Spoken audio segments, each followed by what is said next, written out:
اللهم صل ونظرت عذاب ربنا على العباد أصرف عبادي أصحاب العرب والعجب والإيمان الطيبة والحرم وترجمان بلسان الكبار ومواقع الحي والحكمة والحكم أمر القاسم سيدنا وحبيبنا وشفيعنا ومولانا محمد اللهم صل على اللهم صل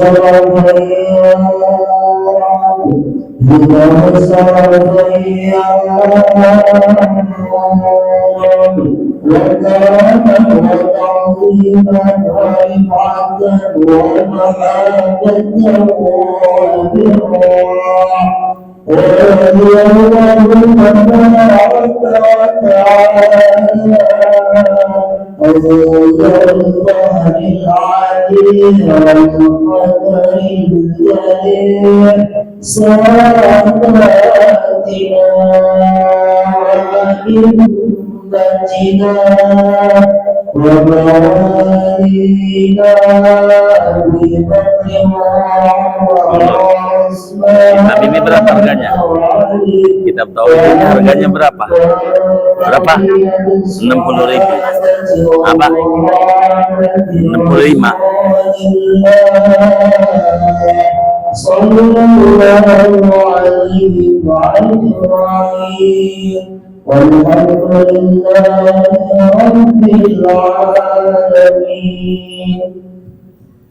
Assalamualaikum warahmatullahi wabarakatuh.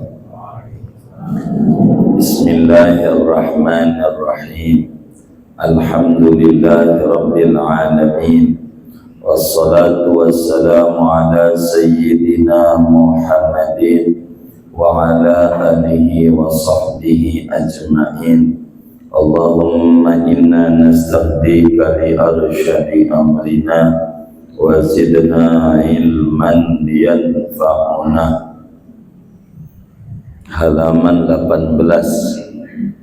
Bagi yang memiliki rezeki luas, beli aja bukunya, jadi ngajinya sambil pegang kitab, ganjarannya lebih gede.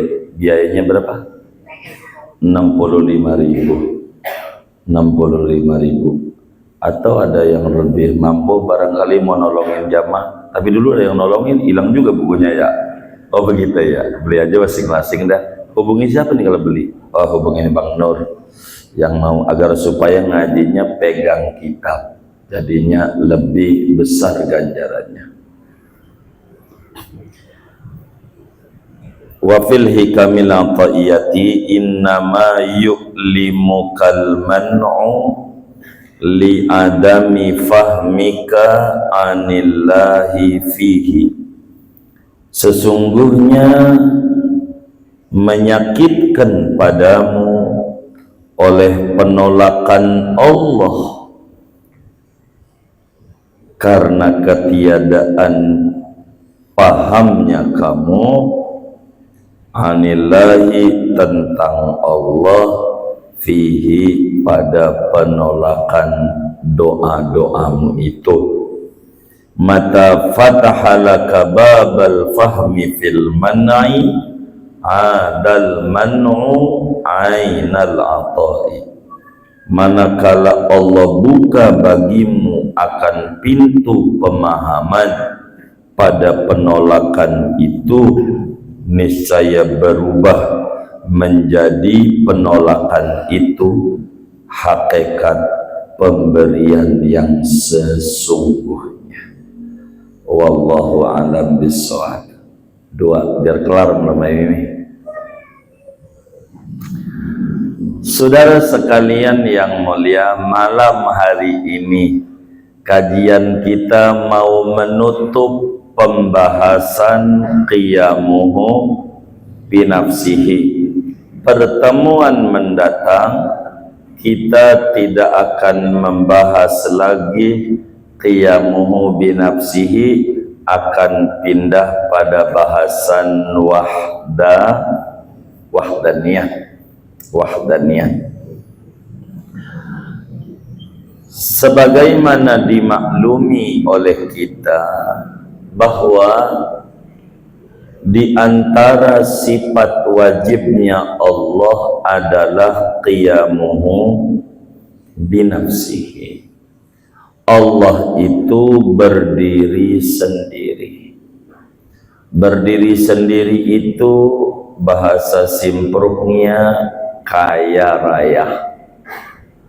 Kaya raya itu bahasa gampangnya tidak butuh.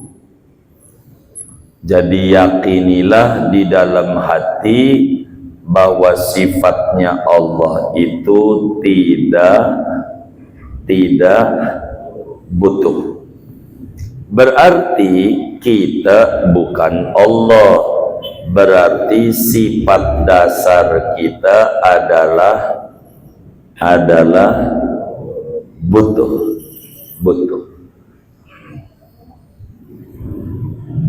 Ada sifat dasar kita adalah butuh. Karena itu bagi orang yang sudah mengkaji qiyamuhu binafsihi dalam beberapa termin ini, saya kurang paham apa udah 10 kali ini dari awal bahas qiyamuhu binafsi atau berapa kali ini. Malam ini terakhir, seyogianya seorang mukmin yang yakin seyakin-yakinnya bahwa Tuhan itu sifatnya qiyamu binafsihi, seyogianya banyak-banyak menyatakan doa, banyak-banyak berdoa, menyatakan hajat dia kepada Allah sebagai kesadaran bahwa kita ini makhluk yang sifatnya butuh. Jangan kita malas doa. Betapa banyak dalam Al-Quran ayat-ayat yang menuliskan tentang doa-doa para nabi. Banyak dalam hadis-hadis dituliskan tentang doa-doa Rasulullah sallallahu alaihi wasallam. Doa. Bila kita paham sifat Allah itu tidak butuh dan kita paham sifat kita butuh, maka kita kudu berdoa. Dan kalau doa, pahami. Udhuni astajib lakum. Anda berdoa, aku ijabah. Timbul pertanyaan bagi orang yang bertauhid. Saya ini udah doa, kok kayaknya belum ada itu alamat kabul. Dari dulu nih proyek jualin rumah kagak laku-laku. Rumah siapa? Rumah orang. Iyalah pasti dia dijual, kagak kita jualin. Kita ngewarung kok enggak laris-laris. Ini bagaimana? Kok enggak ada tanda-tanda ijabah? Gua males sama doa. Habis gua udah minta sama Allah, belum juga dikasih. Sampai nih hari begitu, sampai mau turun nih, belum juga. Kata dia begitu. Ngobieknya belum gol-gol, emang bola begitu. Ditendang kagak. Ini bagaimana ini orang yang kecewa sama Allah? Udah doa enggak dikasih, berhenti. Udah sholat duha jalanin seminggu, warungnya enggak laris, berhenti. Tahu doang sholat duha, ngerjain enggak. Ada yang kayak begitu. Mana orangnya ngaji juga lagi malam ini. Enggak, itu nuduh enggak. Gitu. Ada orang udah baca waqiah, berhenti juga. Ada orang udah baca sholat nariyah 4444, berhenti juga. Ngerasa kagak ada tanda-tanda di ijabah. Kenapa ini kecewa? Begitu. Kenapa nih kecewa? Kurang paham qiyamuhu binafsi. Begitu. Karena itu kata Ibnu Athaillah, innama yu'limukal man'u li adami fahmika anillahi fihi. Anda kecewa kepada Allah ketika belum ada tanda-tanda diberi, ada penolakan kayaknya dari keinginan, karena Anda kurang paham Tuhan. Kalau kurang paham tentang Tuhan, maknanya kurang paham tentang diri. Sebab man arafa nafsa faqad arafa rabbah. Siapa mengenal diri, mengenal Tuhan. Kalau dia menuduh yang tidak sama Allah, berarti ama dirinya belum ngerti. Singkatnya, saya mau terangin, nih ngaji sampai jam 12. Bagaimana ini? Sanggup nggak? Saya aja nggak sanggup. Begitu. Manusia di mata ulama tauhid ada dua. Ada orang dewasa, ada bocah. Pahami ini. Ada dewasa, ada bocah. Ulama fikih dulu biar kita enggak keliru memahami sebelum ngomongin tauhid. Ulama fikih, orang disebut dewasa salah satunya dari umur 15 tahun ke atas. Kalau umurnya udah 15 tahun ke atas, ini namanya dewasa. Bahasa Arabnya baligh. Kalau belum 15, baru 7 tahun, 8 tahun, bahasa hukum Islam namanya masih bocah. Kenapa masih bocah? Iya, kenapa belum balik? Belum berakal.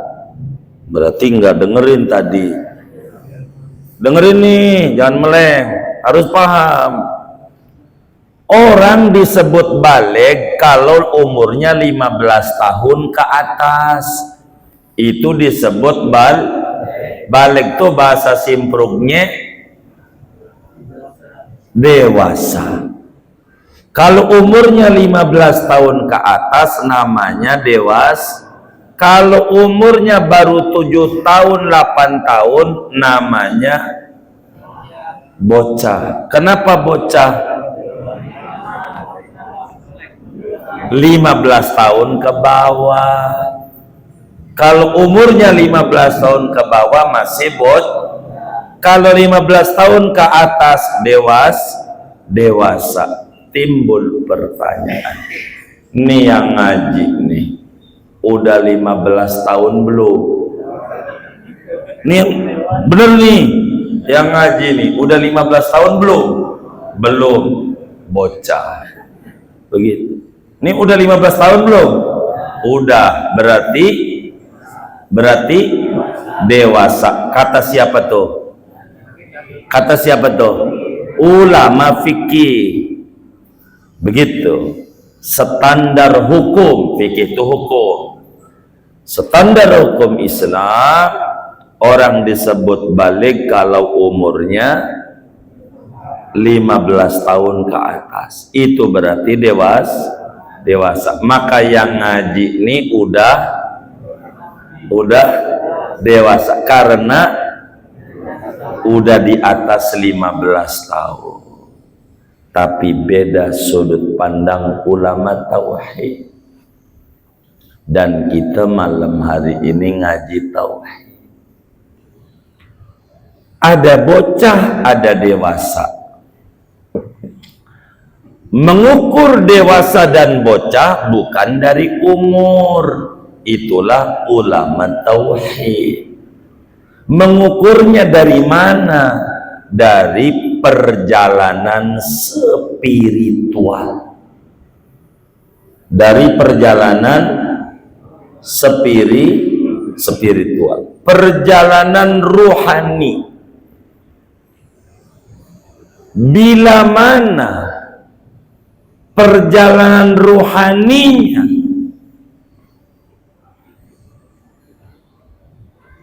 masih rendah, maka biar kata umurnya 60 tahun, 70 tahun, 80 tahun, di mata ulama tauhid namanya masih bocah.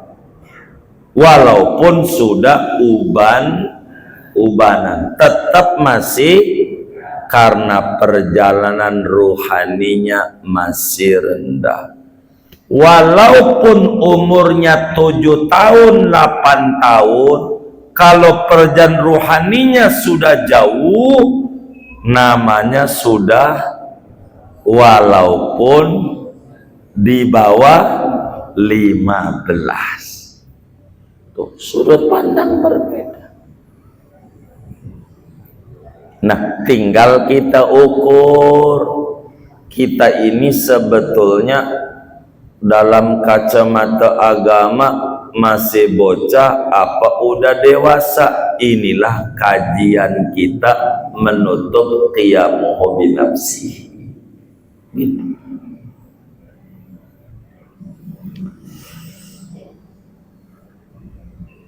Apa tuh bocah? Dalam kajian tauhid, bocah itu kerjaannya suka ngambek. Bocah itu suka ngambek. Biar kata umurnya udah 70 tahun, kalau suka ngambekan namanya masih bocah. Biar kata umurnya 10 tahun, kalau enggak suka ngambekan namanya dewasa. Nah, kita ngukur, jangan nuduh teman, berarti masih bocah si anu tuh. Jangan kita, kalau ngaji tauhid, jangan orang. Apa ngambekan? Begini. Biar kita ngerti. Kita punya anak umurnya 5 tahun. Anak kita pagi-pagi minta es krim sama kita. Pagi-pagi minta es krim sama kita. Ya, beli es krim ya. Es krim. Enggak kita kasih. Kita sebagai bapaknya kagak ngasih. Ini bocah nih, umur 5 tahun. Ngambek nggak? Ngambek nggak? Ngambek. Kenapa ngambek? Enggak dibeliin es krim. minta es krim enggak dikasih, dia ngambek.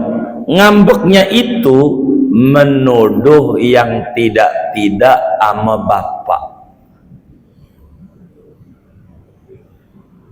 Kata tuh si bocah, ayah saya pelit, ayah saya pelit, ayah saya tidak sayang sama saya, papa saya kagak cinta sama saya, ayah saya kagak baik sama saya. Kenapa dia menuduh begitu? Karena permintaannya tidak dituruti. Kita sebagai ayahnya bukan gak punya duit. Alhamdulillah duitmu ada di dompet juga, di kantong juga ada timbang es krim. Tapi kita paham tentang kehidupan bocah anak kita. Dia pagi-pagi minta es krim, belum sarapan. Ini kalau dituruti jadi bahaya sama dia. Kalau dituruti jadi merugikan dia. Kita bukan pelit, duit ada, cuman belum sarapan, masih pagi, bisa batuk kalau dituruti, bisa pilek, bisa sakit perut. Kalau udah sakit kagak bisa main gundu sama temennya, nggak bisa main congklak sama temennya, nggak bisa main bola sama temennya karena sakit. Tapi si bocah menuduh tetap ayah saya tidak sayang sama saya, ayah saya pelit sama saya, ayah saya kagak baik sama saya. Padahal kita ini bukan pelit, bukan ayah yang enggak memperturuti setiap permintaan anaknya tuh. Ayah pelit apa enggak? Nah, bila ada anak minta sama ayahnya lalu enggak dituruti, ayah begitu pelit atau tidak? Hah? Pelit atau tidak? Hah? Kenapa tidak? Hah? Karena tahu ayah yang tidak memperturuti kemauan anaknya, ayah yang cinta anak apa ayah yang benci anak?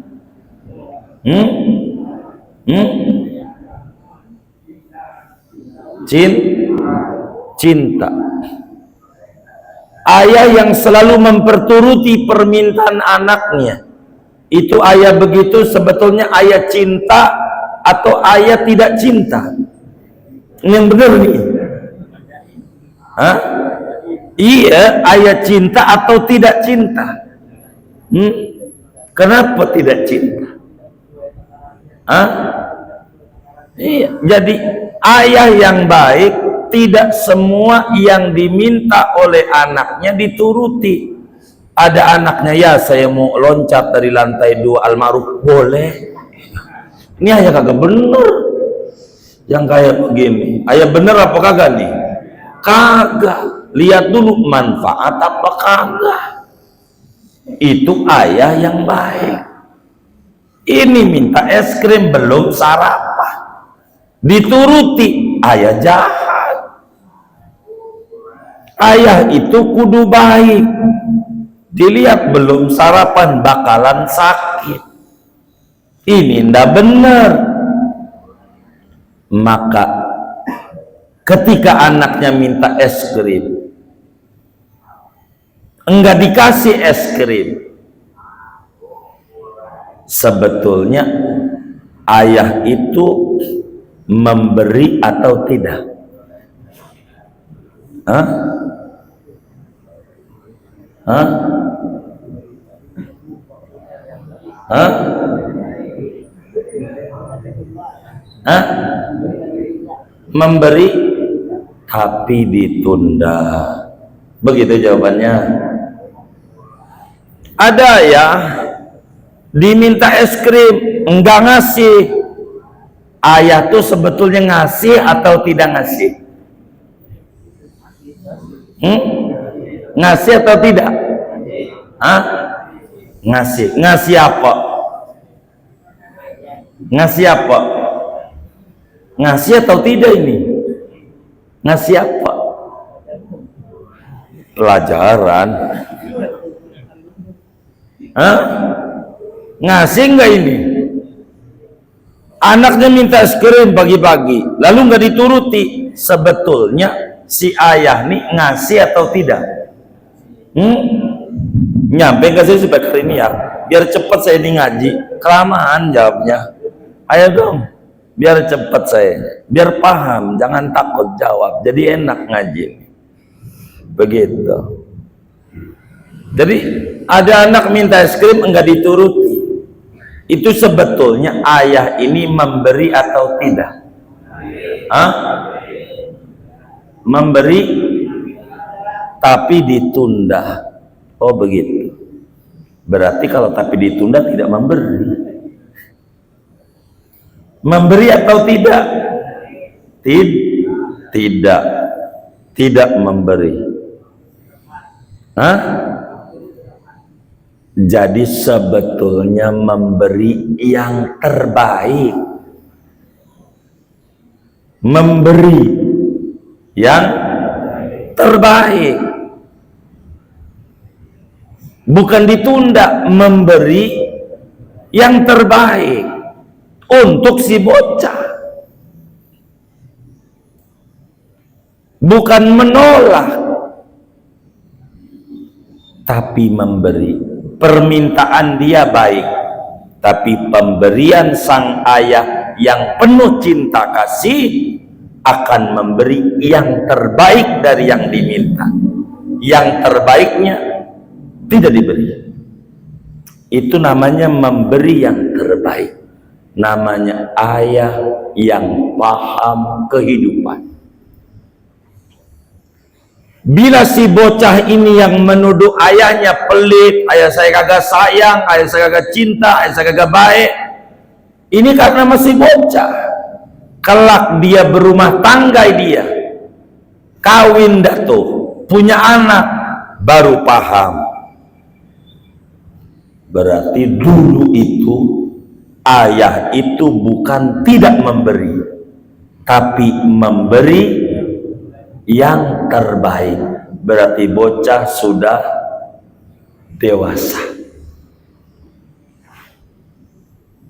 Apa ini ngomong es krim ayah anak, es krim ayah anak, ngaji apa itu? Ini begini ngaji ini. Saya ini demen memberikan ilustrasi. Tidak lebih bagaimana dipikirkan supaya ngaji pulang ngerti. Begitu. Kita ini bocah apa dewasa diukur. Kita udah baca waqiah saban malam, udah seminggu nggak ada tanda-tanda dikasih sama Allah, berhenti kita wirid waqiah itu, namanya bocah. Kenapa? Ngambek sama siapa? Parah. Ngambek sama Allah, parah ini orang. Lebih parah dari bocah yang diambekin Tuhannya. Dia minta warungnya laris, lalu tidak dituruti, dia ngambek. Dia sakit, udah minum obat, udah berobat belum sembuh, sampai obat dibanting, obat tai doang, menang 1 juta, sembuh juga orang. Ada nggak yang kayak gitu tuh? Bocah pakai obat tai lagi ngomongnya. bocah. Ngam sama siapa? Sama Allah. Tapi umurnya udah 60 tahun. Bocah, perjalanan spiritualnya masih rendah. Belum mengerti Tuhan. Belum mengerti. Dia udah sholat duha, udah dijalanin. Isyaratnya makin sholat duha aja. Enggak ada perubahan. Usahanya berhenti. Tahu doang sholat duha ngerjain orang. Namanya bocah. Ngambek sama siapa? Sama Tuhan. Kata Allah, lu ngambek sama gua, masih banyak yang nurut. Emang makhluk lu doang? Kagak. Terserah lu mau ngambek. Begitu. Yang rugi lu bukan gua. Gua makiyamu binafsi sifatnya. Begitu. Jadi kita malam hari ini merenung, bocahkah Anda atau dewasakah Anda? Maka ngaji malam ini, innama yu'limukal man'u li'adami fahmika anillahi fihi. Sesungguhnya Anda ngambek ame Allah ketika ditolak permintaannya, lalu berhenti menuduh Tuhan tidak sayang sama gua, Tuhan kagak dengerin permintaan gua. Mana udhuni astajib lakum, mana wa idza salaka ibadi anni fa inni qarib ujibu da'wata da'i idza da'ani. Mana itu? Mana? Yang kayak begini sebetulnya li adami fahmika anillahi fi. Anda masih bocah. Anda belum mengerti Tuhan. Perjalanan spiritual Anda masih rendah. Masih ngambek sama Allah. Bila sang bocah ini sudah dewasa, mata fatahalaka babal fahmi fil mandi adal man'u ainal aqab.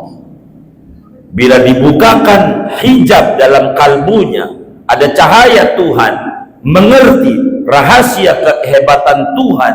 Sebetulnya Tuhan bukan menolak, tapi memberi yang terbaik buat saya. Kalau malam ini kita dikasih duit banyak, ya kita udah di puncak, udah di Bali, udah di pantai cerita, udah di Gucci. Kalau duitnya banyak, udah jalan-jalan. Kenapa enggak dikasih duit banyak? Karena bakal ngeluyur ke tempat-tempat yang enggak. Maka dikasih duit dikit aja daripada di rumah diomelin bini. Mendingan ngaji malam Jumat. Begitu kata kita. Begitu. Ini gua ngaji aja deh, tenang. Jadi Allah tuh memberi itu bukan enggak memberi. Permintaan kita baik. Permintaan kita baik, tapi pemberian Tuhan lebih baik. Jangan dikata kudu sama. Ayah yang baik tidak memperturuti semua yang diminta anak, tapi ditinjau dulu. Ketika anak minta loncat dari lantai 2, jangan. Ini permintanya tidak baik. Ketika anak minta es krim belum sarapan, jangan. Tapi nggak ngomong jangan, siap. Tapi diberi dengan yang lebih baik. Begitulah cara Allah kepada kita. Kalau badan kita dikasih sehat, waduh, ke Muara Gembong lagi, mancing lagi, udah kasih sakit aja daripada di rumah dari masjid. Begitu kita. Cara Allah itu indah. Jangan berburuk sangka. Jangan nama Allah. Kalau sudah kita berburuk sangka sama Allah, derajat kita akan turun dari dewasa menjadi bocah. Maka malam hari ini Anda harus merenung, masih bocahkah atau sudah dewasakah kita? Ini yang paling penting. Jangan dikit-dikit nyalahin Allah. Tuhan, engkau ini gimana sih? Kayak anak buah kita, Allah. Kita omel-omelin mulu. Udah kayak kita hamba paling benernya aja. Ini kan nggak bener hamba kayak begini. Sadarilah kebaikan Allah banyak sama kita. Sampai nih hari kita masih makan. Makannya bukan sekali, 3 kali sehari semalam.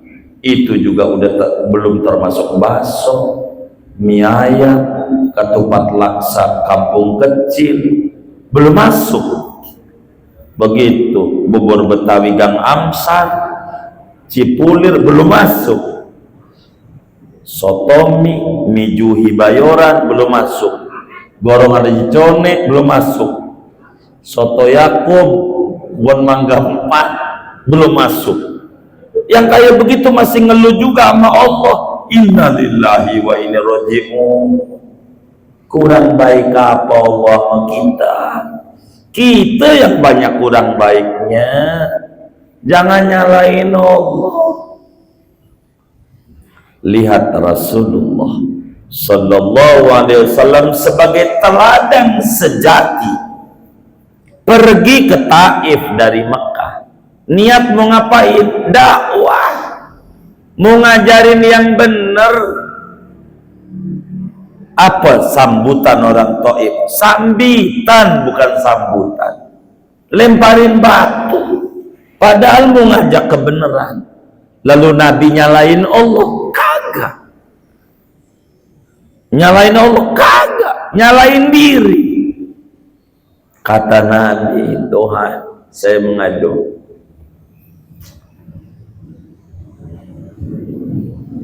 Saya ini kurang mampu.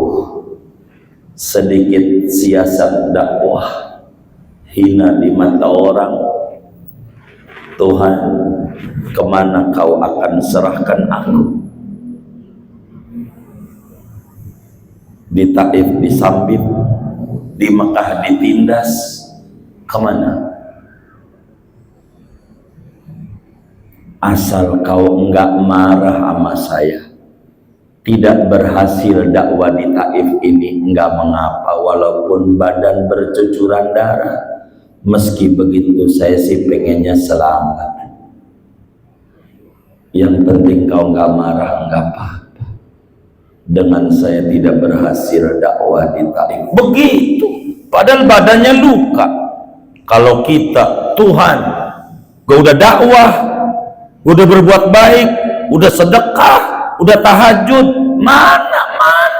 Kalau kita, udah Tuhan lu kayak anak buah kita salahin mulut. Nabinya, bagaimana pada akhirnya disambut Nabi tanpa minta. Saat orang Madinah datang ke Mekah pergi haji, di Mina, di Jamratul Aqabah, terjadilah sumpah setia masyarakat Madinah. 12 orang kala itu, ya Rasulullah, kau pergi ke Madinah, ku sambut di Madinah. Madinah aja, kalau makan gak enak mah Madinah aja. Coba enggak minta, tuh begitu. Biarkan Allah mengatur, karena dia lebih tahu. Kita banyak keinginan, ujungnya enggak berhasil. Gua kalau begini mau golput aja, yang gua usung kagak masuk di pilkada. Bocah kayak begini nih, bocah yang kayak begitu. Jangan begitu. Semuanya ada skenario Tuhan. Ngapa kita ngambek sama Allah? Baca dong kitab Subhan. Wa wajibun linnasi imamun yansibu.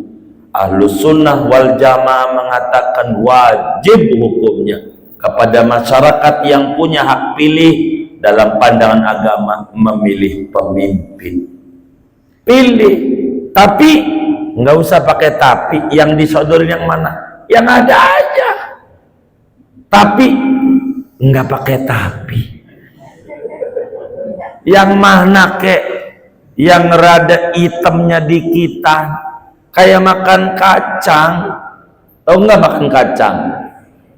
Ada hitam-hitam nih, tapi masih diambil juga. Ngapa? Ini rada dikitan, ini dikitan. Begitu, kayak begitu aja. Jangan kita golput. Negara betul hak memilih. Boleh kita milih, boleh tidak. Itu negara. Tapi kita Muslim ada tuntutan di akhirat. Kita kudu milih, jangan enggak. Sayang, rusak nanti kalau kita enggak. Begitu. Kita bukan anak buah KPU, bukan. Tapi kita guru ngaji, harus bilangin nama Muslim. Anda berkewajiban di luar kewajiban berbangsa bernegara. Anda berkewajiban menjalankan ajaran agama Anda. Begitu. Milih. Begitu. Milih yang ini ujungnya Mulyono. Milih yang ini kayaknya Mulyono. Yang mana keh? Gitu. Cari aja yang Mulyo yes. Enggak no, ya kan? Begitu. Yang mana? Ya terserah Anda. Kita nggak maksa. Begitu. Dan kita kagak disuruh juga oleh negara, tapi berkewajiban sebagai Muslim ngingetin, jangan ngambek kita sama Allah. Jangan ngambek. Ngapa kita ngambek sama Allah? Begitu. Nggak usah. Kita ikuti alur skenir Tuhan. Kata Imam Ghazali di dalam Ihya Ulumuddin, laisa fil imkan abda mimma kan. Tidak ada yang lebih indah selain daripada alur suratan takdir yang terjadi. Mesti ada kebaikan. Di Pak Anies mesti Muslim yang bertauhid paham, tidak akan kecewa karena alur permintaan Tuhan itu begitu. Sampaikan bagi yang mengenal Pak Anies kayak begitu, bagi pendukungnya begini. Jangan begitu. Muslim berkewajiban memilih, sebab kata Imam Al-Mawardi di dalam Al-Ahkam As-Sultaniyah, ulama besar Muslim, pakar hukum tata negara yang wafat tahun 450 Hijriah, di dalam kitabnya Hukum Tata Negara Islam, Malikun Dhulum khairun min fitnatin tadu. Penguasa yang sewenang-wenang kepada rakyatnya masih lebih baik dibanding kekacauan yang terus-menerus. Kalau saudara nggak mau milih, nih partisipasi masyarakat terendah, ulang, duit lagi. Duit siapa? Duit kita lagi. Dari mana? Ngutang, kita lagi yang bayar. Jangan.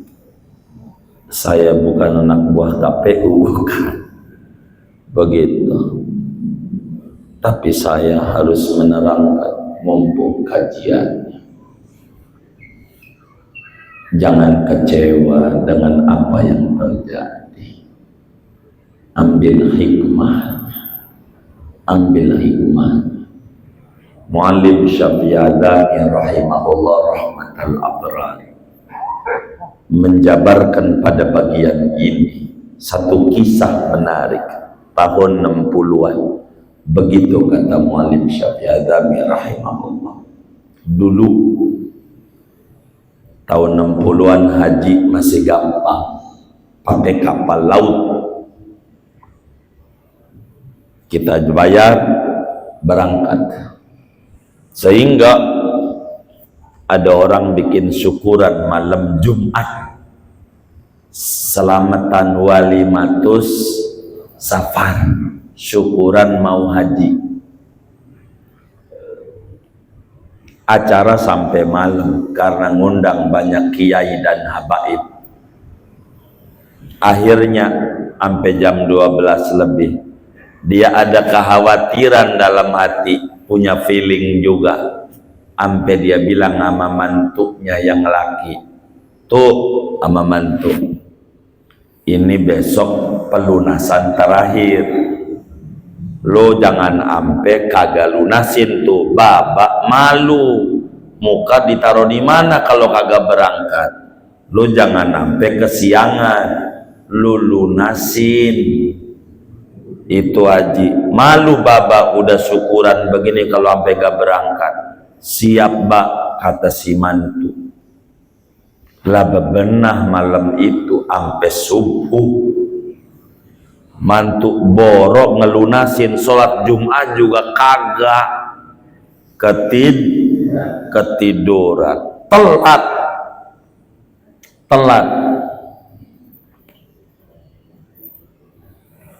Udah si mantu dimaki-maki sama si mertua, mantu kurang ajar, mantu bangor, tau bangor nggak? Udah parah banget dah tuh. Begitu, geblek, udah apa aja dah. Abis itu dirujak tuh sama mertua. Ternyata bukan itu doang dirujaknya, suruh cerai sama anaknya.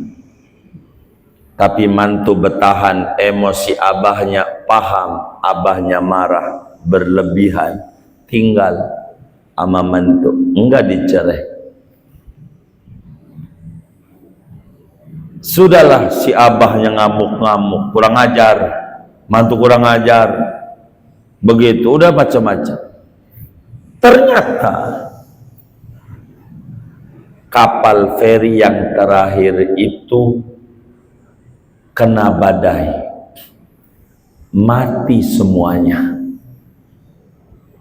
yang di feri itu. Kebetulan nonton TV, zaman dulu TVRI, yang kadang nontonnya banyak semutnya, pakai aki, diputer-puter tuh antenanya, begitu disetrum makinya. Dia lihat tuh di TV, feri terakhir yang ngangkut jamaah haji ke Lebu kena badai. Kata dia, kalau mantu gua nggak tidur,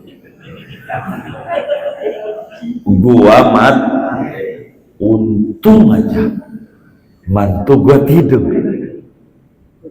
Makasih ya Allah. Dia udah marah-marah.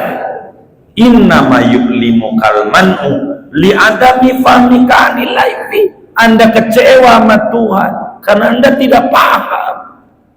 Mata fatahalaka babal fahmi fil man'i adal man'u ainal atai. Bila Allah buka mata kalbunya, paham rahasia di balik skenario Tuhan, dia bakal berkata, itu bukan ditolak oleh Tuhan, tapi diberi yang lebih baik dari yang diminta. Kalau sampai segini juga saya terangin kemarin, semari kagak ngerti juga, kagak ada lagi. Innalillah wa inna ilaihi raji'un. Saya nggak bisa ngomong. Ala kulli hal, kita malam ini merenung, bocahkah kita, dewasakah kita di mata Allah, bukan di mata orang. Tandanya ngambekankah kita ibadahnya, kadang ibadah, kadang kagak. Yang model kayak begini, pastikan dia masih bocah di mata Allah. Mudah-mudahan Allah angkat derajat kita, sehingga kita pelan-pelan belajar memahami tentang rahasia di balik perbuatan Allah kepada kita, sehingga tauhid kita makin mantap, tauhid kita makin benar, keyakinan kita makin bulat, hidup di dalam manhaj Ahlus Sunnah wal Jamaah, wafat dalam manhaj Ahlus Sunnah wal Jamaah, kumpul di akhirat bersama Ahlus Sunnah wal Jamaah di bawah benderanya Rasulullah sallallahu alaihi wasallam. Amin ya rabbal alamin. Segini aja ngaji kita. Ada yang ditanya mungkin?